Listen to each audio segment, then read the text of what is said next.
Hello, today we're gonna make some wood ear salad. Wood ear is a kind of wild mushroom that grows on tree trunks, but usually they come in desiccated, dry form like this. And I bought a new pack just to show you what it looks like. They come in very different sizes. Some are really big, like the size of a palm, and some are tiny. What I got here is called cloud ear, so these are tiny. In fact, the best quality ones are really small. When you soak it in water, it opens up into a perfect little cup, like cat's ear. And I want to show you another kind. It comes compacted in a little square matchbox size. And when you soak it in water, it becomes a whole bowl that's good for a whole portion, if not more. So my 13-year-old son says that this wood ear salad is his absolute favorite thing to eat. This is the one dish he had to learn before going off to college. So Theo, this is for you. So there are two ways to reconstitute the dried wood ear. In a pinch, when you are short on time, you can quickly boil it, then soak it in cold water. My personal preferred way is to first soak it in cold water for about 1 or 2 hours, then boil it. I find that this way, it retains more moisture and is more plump. We're gonna do a taste test. So these have been soaking for about 2 hours. And these are from this package.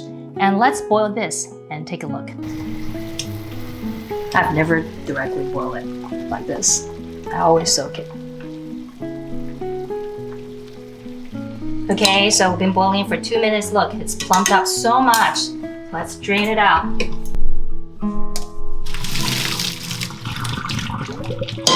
And run it in cold water.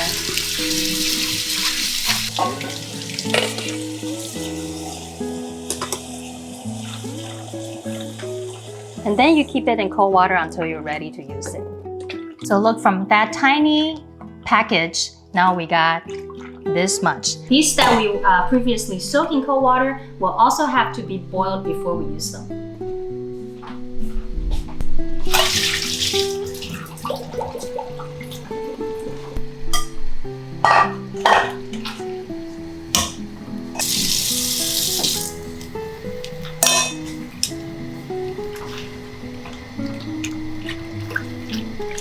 We only have to wait until the water comes back up to a boil.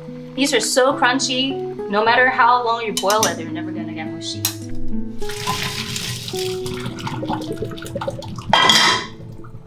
And then also, just rinse it in cold water.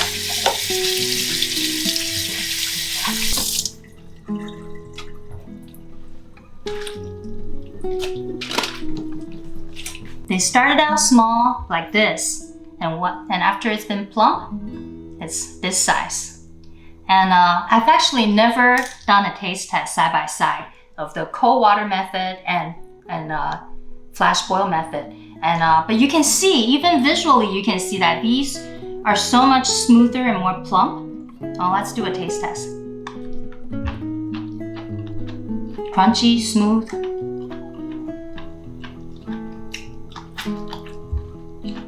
This is also good. This is also crunchy. The flavor is good, but it's just a little thinner. It feels like it could use some time to plump furthermore. I would just directly season in the bowl. I would have some minced garlic, minced ginger, and let's see,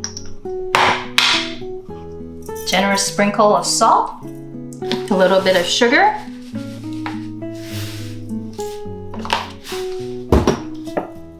and then 1 to 2 tablespoons of soy sauce,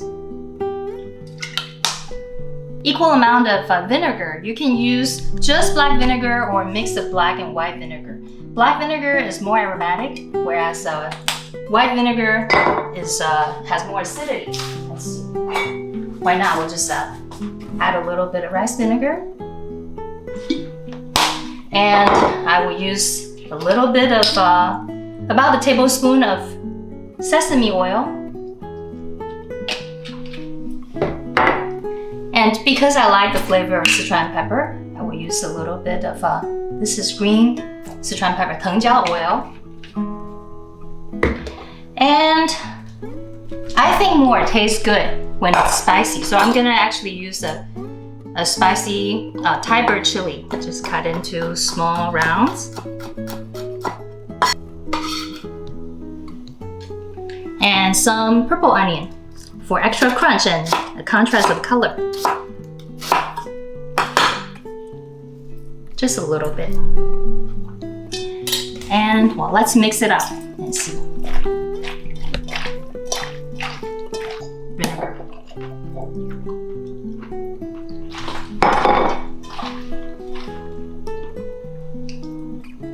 And last but not least, a big handful of cilantro.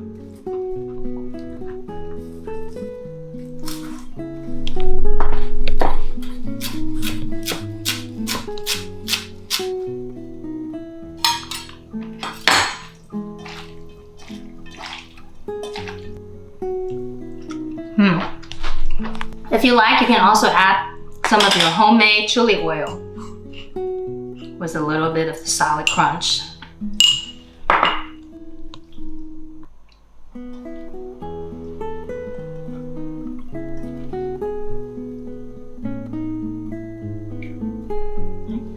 Just like that. And the rest, keep it in the fridge. It will keep for a couple days, and it's even better when it's cold.